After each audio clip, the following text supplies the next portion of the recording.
आपके भीतर एक ऐसी दिव्य शक्ति निवास करती है जो यदि पूर्ण रूप से जागृत हो जाए तो एक साधारण मनुष्य ऋषियों के समान उच्च चेतना को प्राप्त कर सकता है। एक ऐसी शक्ति जो युगों से आपके भीतर सुप्त अवस्था में विराजमान है, किंतु जिसका आभास अधिकांश मनुष्यों को जीवन भर नहीं हो पाता। यह शक्ति न किसी पर्वत पर छिपी है, न किसी मंदिर में, न किसी तीर्थ में। यह शक्ति आपके अपने अस्तित्व के भीतर आपकी ही चेतना की गहराइयों में निवास करती है। सनातन धर्म के प्राचीन ऋषियों ने इसे कुंडलिनी कहा है। कहा जाता है कि जब ब्रह्मांड की रचना हुई तब वही परम शक्ति जिसने सूर्य को प्रकाश दिया, चंद्रमा को शीतलता दी, ग्रहों को गति दी और समस्त सृष्टि को जीवन प्रदान किया, उसी शक्ति का एक सूक्ष्म अंश प्रत्येक जीव के भीतर स्थापित कर दिया गया। किंतु वह शक्ति सामान्य अवस्था में सुप्त रहती है, मानो कोई दिव्य सर्प अपनी ऊर्जा को समेटकर मौन बैठा हो। मित्रों, आज हम प्रवेश करने जा रहे हैं एक ऐसे उपनिषद के रहस्यमय संसार में जिसे योग, तंत्र और आध्यात्मिक साधना का अत्यंत गूढ़ ग्रंथ माना जाता है। यह है कुंडलिनी उपनिषद। यह उपनिषद केवल शब्दों का संग्रह नहीं है, यह आत्मा की यात्रा का मानचित्र है। यह मनुष्य के भीतर स्थित उस अदृश्य ब्रह्मांड का वर्णन करता है जिसे सामान्य आंखों से नहीं देखा जा सकता। यहां नाड़ियों का रहस्य है, प्राण का विज्ञान है, चक्रों का दिव्य ज्ञान है और उस महान शक्ति का वर्णन है जिसके जागरण को ऋषियों ने मोक्ष का द्वार बताया है। कुंडलिनी उपनिषद हमें बताता है कि मनुष्य केवल यह शरीर नहीं है, वह केवल हड्डियों, मांस और रक्त का बना हुआ जीव नहीं है। उसके भीतर एक सूक्ष्म जगत विद्यमान है जहां ऊर्जा का प्रवाह निरंतर चलता रहता है। और जब यह ऊर्जा सही मार्ग पर प्रवाहित होने लगती है तब साधक की चेतना सीमाओं को तोड़कर अनंत की ओर बढ़ने लगती है। लेकिन आखिर यह कुंडलिनी क्या है? ऋषियों ने इसे सर्पाकार शक्ति क्यों कहा?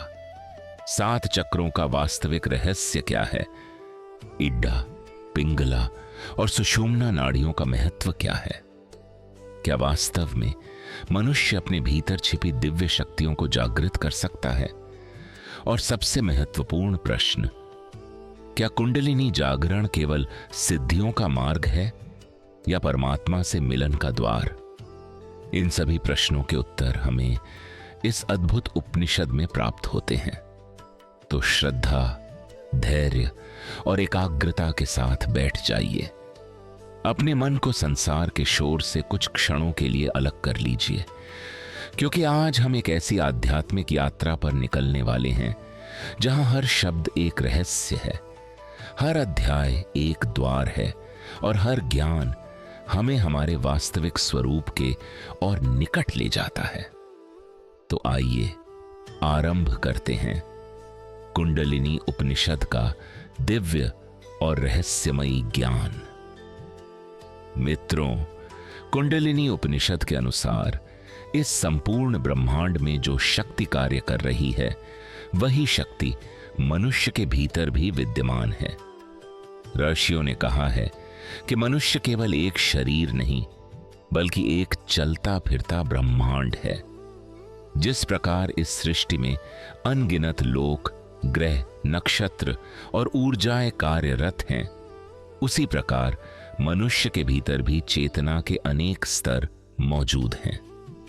किंतु इन सभी स्तरों के केंद्र में एक ऐसी रहस्यमयी शक्ति स्थित है जिसे कुंडलिनी कहा जाता है। उपनिषद वर्णन करता है कि यह शक्ति मेरुदंड के सबसे निचले भाग में मूलाधार क्षेत्र में 3.5 कुंडल बनाकर विराजमान रहती है। यही कारण है कि इसे कुंडलिनी अर्थात कुंडली मारकर बैठी हुई शक्ति कहा गया है। यह कोई भौतिक सर्प नहीं बल्कि दिव्य चेतना और ऊर्जा का प्रतीक है। ऋषियों के अनुसार प्रत्येक मनुष्य जन्म के समय इस शक्ति को अपने भीतर लेकर आता है, किंतु सांसारिक मोह, अज्ञान, वासनाएं और चंचल मन उसे अपने वास्तविक स्वरूप से दूर कर देते हैं। परिणाम स्वरूप यह महान शक्ति सुप्त अवस्था में ही बनी रहती है और मनुष्य अपनी वास्तविक क्षमता को कभी जान नहीं पाता। उपनिषद कहता है कि जिस प्रकार किसी विशाल वृक्ष का संपूर्ण सामर्थ्य एक छोटे से बीज में छिपा होता है, उसी प्रकार मनुष्य की दिव्यता, उसका ज्ञान, उसकी आध्यात्मिक शक्ति और यहां तक कि परमात्मा से एकाकार होने की संभावना भी इसी कुंडलिनी में छिपी हुई है। यही कारण है कि प्राचीन योगियों और ऋषियों ने कुंडलिनी जागरण को साधना का सर्वोच्च लक्ष्य माना। किंतु यहां एक अत्यंत महत्वपूर्ण बात कही गई है। कुंडलिनी जागरण केवल कोई रहस्यमयी चमत्कार नहीं है और न ही यह अलौकिक शक्तियां प्राप्त करने का साधन मात्र है। उपनिषद स्पष्ट रूप से कहता है कि इसका वास्तविक उद्देश्य साधक को उसके वास्तविक स्वरूप का बोध कराना है। जब तक मनुष्य स्वयं को केवल शरीर मानता है, तब तक वह जन्म और मृत्यु के चक्र में बंधा रहता है। लेकिन जैसे ही उसकी चेतना जागृत होकर ऊंचे स्तरों की ओर बढ़ती है, वैसे ही अज्ञान के पर्दे हटने लगते हैं और आत्मज्ञान का प्रकाश प्रकट होने लगता है। ऋषियों ने बताया कि मनुष्य के भीतर 3 प्रमुख नाड़ियां प्रवाहित होती हैं: ईड़ा, पिंगला और सुषुम्ना। ईड़ा चंद्र स्वरूप मानी गई है, जो शीतलता और मानसिक ऊर्जा का प्रतिनिधित्व करती है। पिंगला सूर्य स्वरूप है, जो शक्ति, कर्म और सक्रियता का प्रतीक है। जबकि सुषुम्ना वह दिव्य मार्ग है जिसके माध्यम से कुंडलिनी ऊपर की ओर आरोहण करती है। सामान्य मनुष्य का जीवन ईड़ा और पिंगला के प्रभाव में ही बीत जाता है, किंतु जब साधना, ध्यान और प्राणायाम के माध्यम से सुषुम्ना जागृत होती है, तब साधक के भीतर एक महान परिवर्तन प्रारंभ होता है। उपनिषद कहता है कि यही वह क्षण है जहां से आत्मा की वास्तविक यात्रा आरंभ होती है। अब प्रश्न ये उठता है कि इस यात्रा में साधक किन किन रहस्यमय केंद्रों से होकर गुजरता है और वे 7 चक्र कौन से हैं जिन्हें योगियों ने चेतना के द्वार कहा है। यही अद्भुत रहस्य हम अगले भाग में जानेंगे। और यदि आप सनातन धर्म, उपनिषदों, पुराणों तथा प्राचीन ऋषियों के गुप्त ज्ञान में रुचि रखते हैं, तो अभी चैनल द भारतवर्ष को सब्सक्राइब कर लीजिए, ताकि ऐसी ही दुर्लभ और ज्ञानवर्धक वीडियो आप तक सबसे पहले पहुंच सके। अब आइए बढ़ते हैं कुंडलिनी उपनिषद के अगले और अत्यंत रहस्यमयी अध्याय की ओर। अब हम प्रवेश करते हैं कुंडलिनी उपनिषद के उस अध्याय में जिसे योगियों और ऋषियों ने चेतना के 7 दिव्य द्वारों का ज्ञान कहा है। उपनिषद के अनुसार मनुष्य का शरीर केवल स्थूल शरीर नहीं है, बल्कि उसके भीतर एक सूक्ष्म ऊर्जा तंत्र भी विद्यमान है। इसी सूक्ष्म तंत्र में 7 प्रमुख चक्र स्थित हैं, जो साधारण आंखों से दिखाई नहीं देते, किंतु साधना और ध्यान के माध्यम से उनका अनुभव किया जा सकता है। ऋषियों ने इन चक्रों को चेतना के केंद्र बताया है। जब कुंडलिनी शक्ति सुप्त अवस्था में रहती है, तब मनुष्य की चेतना सीमित रहती है, लेकिन जैसे जैसे यह शक्ति ऊपर उठती है, वैसे वैसे चेतना का विस्तार होने लगता है। सबसे पहला चक्र मूलाधार चक्र है, जो मेरुदंड के आधार पर स्थित माना गया है। यह स्थिरता, सुरक्षा और जीवन के मूल आधार का प्रतीक है। जब मनुष्य केवल भौतिक संसार, भय और अस्तित्व की चिंताओं में उलझा रहता है, तब उसकी चेतना इसी स्तर पर कार्य करती है। इसके ऊपर स्वादिष्ठान चक्र स्थित है, जिसे भावनाओं, इच्छाओं और रचनात्मक ऊर्जा का केंद्र कहा गया है। यही वह स्थान है जहां मनुष्य की वासनाएं, आकांक्षाएं और भावनात्मक प्रवृत्तियां निवास करती हैं। इसके बाद आता है मणिपुर चक्र, जिसे अग्नि का केंद्र माना गया है।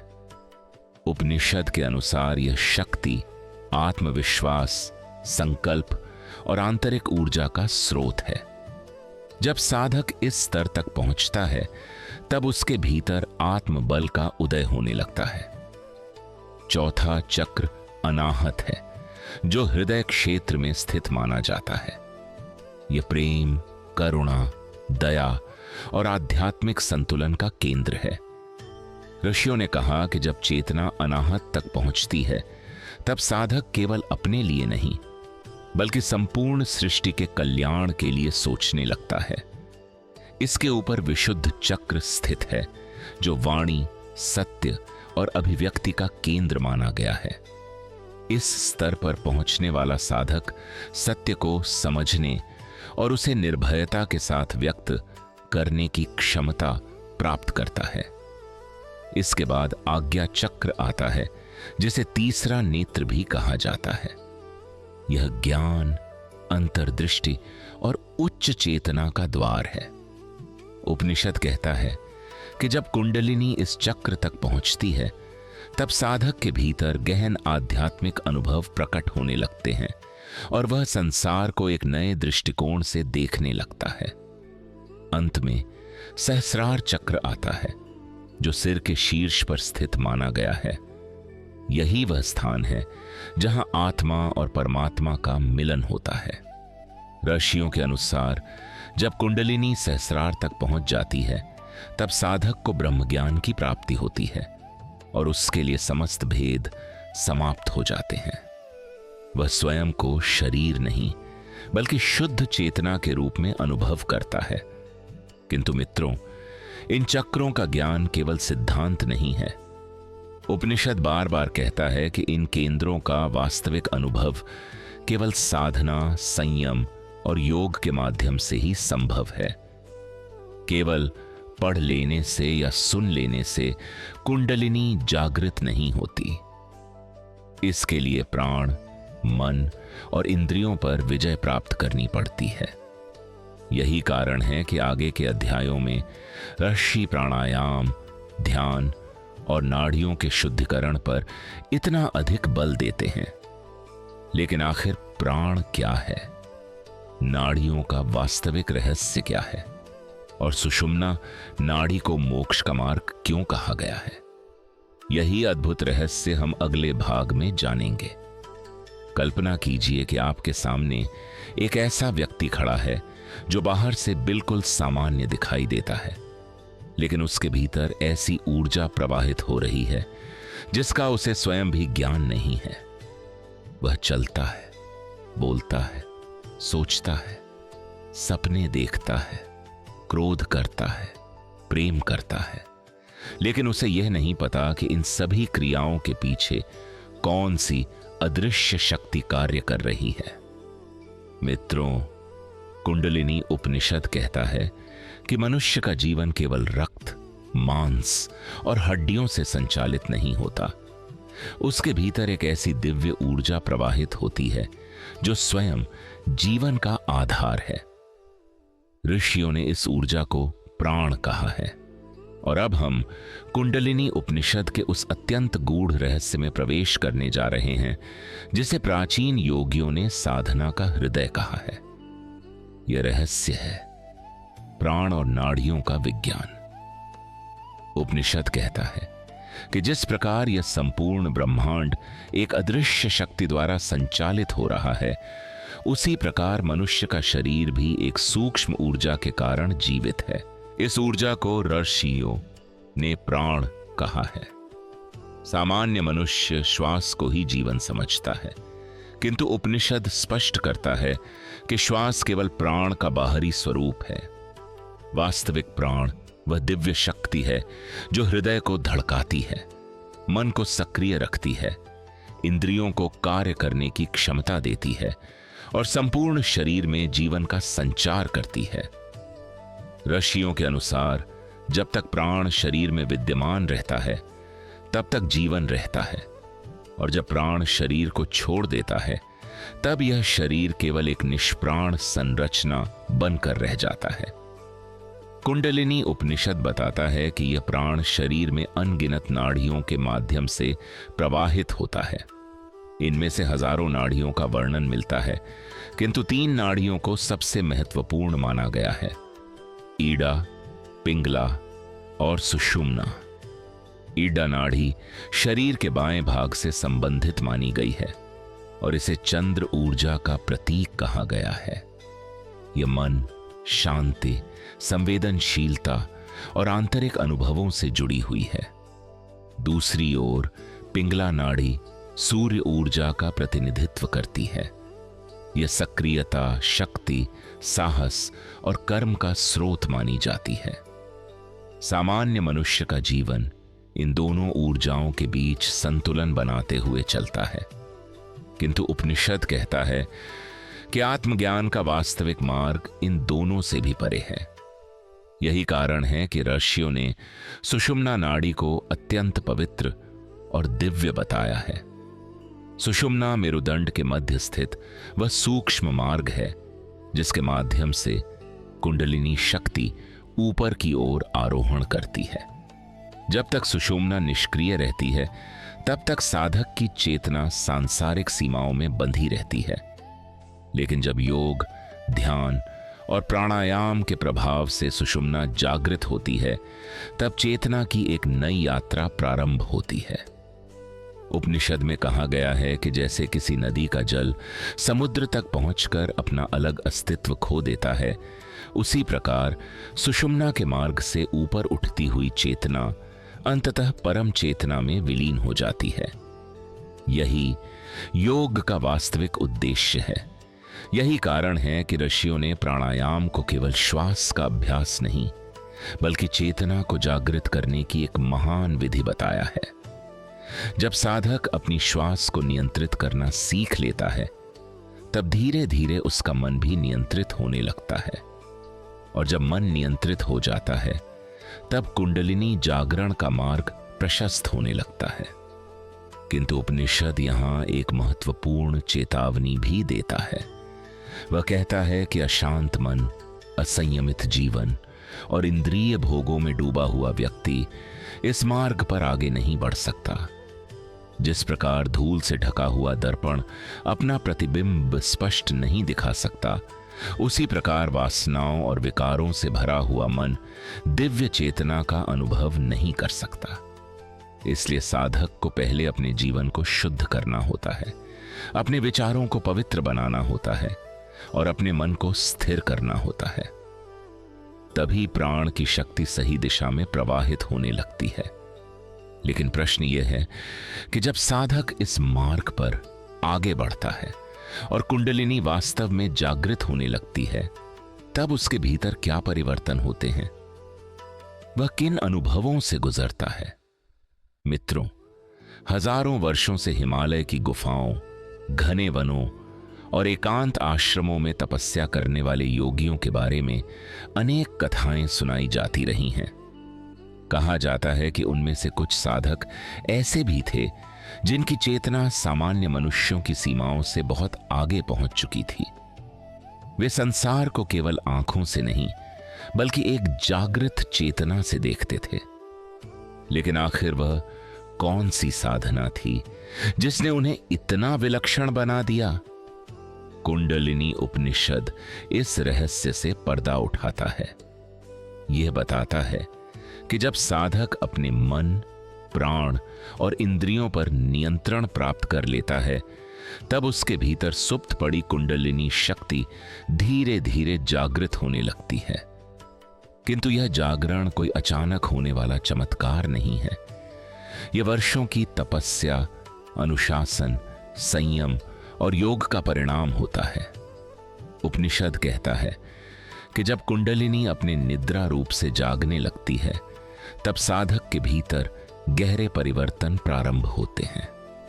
उसकी सोच बदलने लगती है, उसकी चेतना का विस्तार होने लगता है, और जिन बातों में पहले उसका मन उलझा रहता था, वे धीरे धीरे महत्वहीन प्रतीत होने लगती हैं। सांसारिक आकर्षणों की पकड़ कमजोर होने लगती है और आत्मज्ञान की प्यास प्रबल होने लगती है। ऋषियों के अनुसार यह वह अवस्था होती है जहां साधक पहली बार अपने भीतर बह रही दिव्य ऊर्जा का अनुभव करने लगता है। कभी ध्यान के दौरान उसे असाधारण शांति का अनुभव होता है, कभी ऐसा लगता है मानो उसके भीतर ऊर्जा का कोई प्रवाह गतिमान हो गया हो, और कभी उसका मन बिना किसी प्रयास के गहरी एकाग्रता में स्थिर हो जाता है। किंतु उपनिषद चेतावनी देता है कि इन अनुभवों को ही अंतिम लक्ष्य समझ लेना एक बड़ी भूल है, क्योंकि कुंडलिनी जागरण का उद्देश्य केवल विशेष अनुभूतियां प्राप्त करना नहीं, बल्कि चेतना को परम सत्य तक पहुंचाना है। यही कारण है कि ऋषियों ने साधकों को विनम्रता, धैर्य और निरंतर अभ्यास का उपदेश दिया। वे कहते हैं कि जिस प्रकार सूर्योदय धीरे धीरे अंधकार को समाप्त करता है, उसी प्रकार जागृत होती हुई कुंडलिनी धीरे धीरे अज्ञान के पर्दों को हटाती है। साधक के भीतर छिपे भय, मोह, क्रोध और अहंकार का क्षय होने लगता है और उसकी आत्मा अपने वास्तविक स्वरूप की ओर बढ़ने लगती है।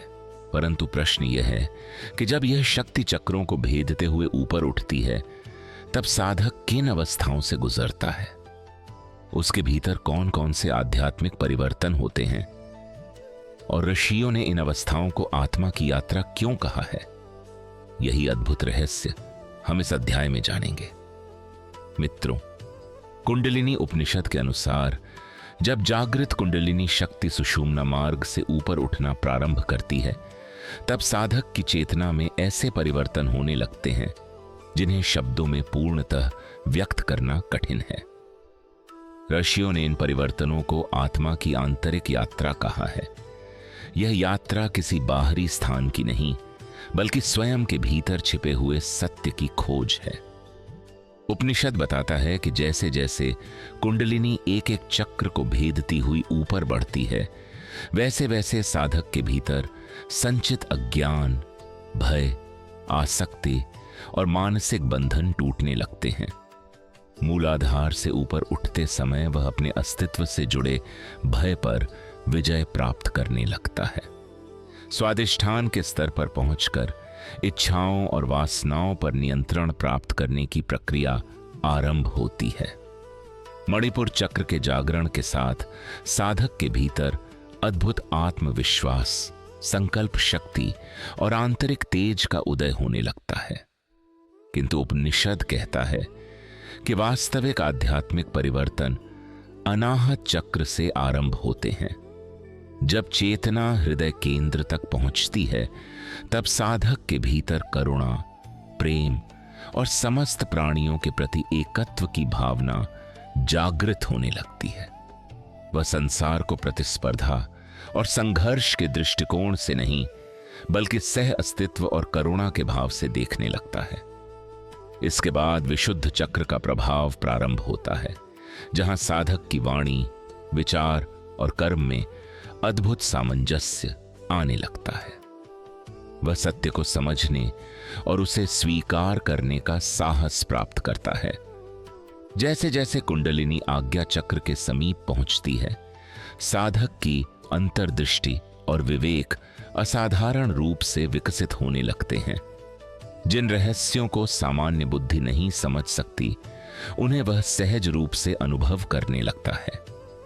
उपनिषद कहता है कि इस अवस्था में साधक का मन धीरे धीरे शांत झील के समान हो जाता है, जिसमें सत्य का प्रतिबिंब स्पष्ट दिखाई देने लगता है। अब उसके लिए बाहरी संसार का आकर्षण कम होने लगता है और उसका ध्यान भीतर की ओर केंद्रित हो जाता है। किंतु ऋषि यहां एक अत्यंत महत्वपूर्ण शिक्षा देते हैं। वे कहते हैं कि इस मार्ग पर अनेक प्रकार के अनुभव और सिद्धियां प्राप्त हो सकती हैं, लेकिन यदि साधक उनमें आसक्त हो जाए तो उसकी आध्यात्मिक यात्रा रुक सकती है। इसलिए सच्चा योगी किसी भी अनुभव को अंतिम लक्ष्य नहीं मानता। उसका लक्ष्य केवल आत्म साक्षात्कार और ब्रह्म ज्ञान होता है। उपनिषद के अनुसार जब साधक निरंतर साधना, ध्यान और वैराग्य के साथ आगे बढ़ता है, तब एक समय ऐसा आता है जब उसकी चेतना सहस्रार की ओर अग्रसर होने लगती है। यही वह अवस्था है जहां व्यक्ति और परम सत्य के बीच का अंतर धीरे धीरे समाप्त होने लगता है। लेकिन आखिर सहस्रार चक्र का वास्तविक रहस्य क्या है? आत्मा और परमात्मा का मिलन किस प्रकार होता है और क्यों ऋषियों ने इस अवस्था को मोक्ष का द्वार कहा है? यही दिव्य रहस्य हम अगले भाग में जानेंगे। मित्रों, कल्पना कीजिए कि एक नदी हजारों किलोमीटर की यात्रा करने के बाद अंततः समुद्र में विलीन हो जाती है। उस क्षण नदी का अलग अस्तित्व समाप्त हो जाता है और वह स्वयं समुद्र का ही स्वरूप बन जाती है। कुंडलिनी उपनिषद के अनुसार साधक की चेतना की अंतिम यात्रा भी कुछ ऐसी ही होती है। जब कुंडलिनी शक्ति सभी चक्रों को भेदते हुए सहस्रार तक पहुंचती है, तब आत्मा और परमात्मा के बीच का भेद मिटने लगता है। ऋषियों ने सहस्रार को 1000 दलों वाले दिव्य कमल के रूप में वर्णित किया है, जो चेतना की सर्वोच्च अवस्था का प्रतीक है। यह कोई भौतिक स्थान नहीं, बल्कि वह दिव्य अवस्था है जहां साधक सीमित पहचान से मुक्त होकर अनंत चेतना का अनुभव करता है। उपनिषद कहता है कि जब तक मनुष्य स्वयं को शरीर, नाम, पद, संबंध और अहंकार से जोड़कर देखता है, तब तक वह माया के बंधन में रहता है। किंतु सहस्रार के जागरण के साथ यह भ्रम धीरे धीरे समाप्त होने लगता है। साधक को अनुभव होने लगता है कि वह केवल यह शरीर नहीं है, बल्कि वही चेतना है जो संपूर्ण सृष्टि में व्याप्त है। जिस परम सत्य को वह बाहर खोज रहा था, वह सदैव उसके भीतर ही उपस्थित था। यही आत्मज्ञान है, यही ब्रह्म ज्ञान है और यही कुंडलिनी उपनिषद का अंतिम संदेश है। ऋषियों ने कहा कि इस अवस्था में पहुंचकर मनुष्य सुख और दुख, लाभ और हानि, सम्मान और अपमान जैसे द्वंद्वों से ऊपर उठ जाता है। इसका अर्थ यह नहीं कि वह संसार छोड़ देता है, बल्कि वह संसार में रहते हुए भी उससे बंधा नहीं रहता। जैसे कमल का फूल जल में रहकर भी जल से अछूता रहता है, वैसे ही ज्ञानी पुरुष संसार में रहकर भी माया के बंधनों से मुक्त हो जाता है। उपनिषद आगे कहता है कि मोक्ष किसी मृत्यु के बाद मिलने वाली वस्तु नहीं है। वास्तविक मोक्ष वही है जब जीवित रहते हुए मनुष्य अपने वास्तविक स्वरूप को जान ले। जब उसे यह अनुभूति हो जाए कि आत्मा कभी जन्म नहीं लेती और कभी मरती नहीं, तब उसके समस्त भय समाप्त हो जाते हैं। मृत्यु का भय, भविष्य की चिंता और संसार की अस्थिरता उसे विचलित नहीं कर पाती। यही कारण है कि ऋषियों ने आत्मज्ञान को समस्त ज्ञानों का सार कहा है। किंतु मित्रों, कुंडलिनी उपनिषद केवल उच्च आध्यात्मिक अवस्थाओं का वर्णन करके समाप्त नहीं हो जाता। यह साधक को एक अंतिम और अत्यंत महत्वपूर्ण शिक्षा भी देता है। वह शिक्षा है विनम्रता की, क्योंकि चाहे कोई कितना भी ज्ञान प्राप्त कर ले, कितनी भी साधना कर ले, यदि उसके भीतर अहंकार शेष है, तो वह अभी भी पूर्णता से दूर है।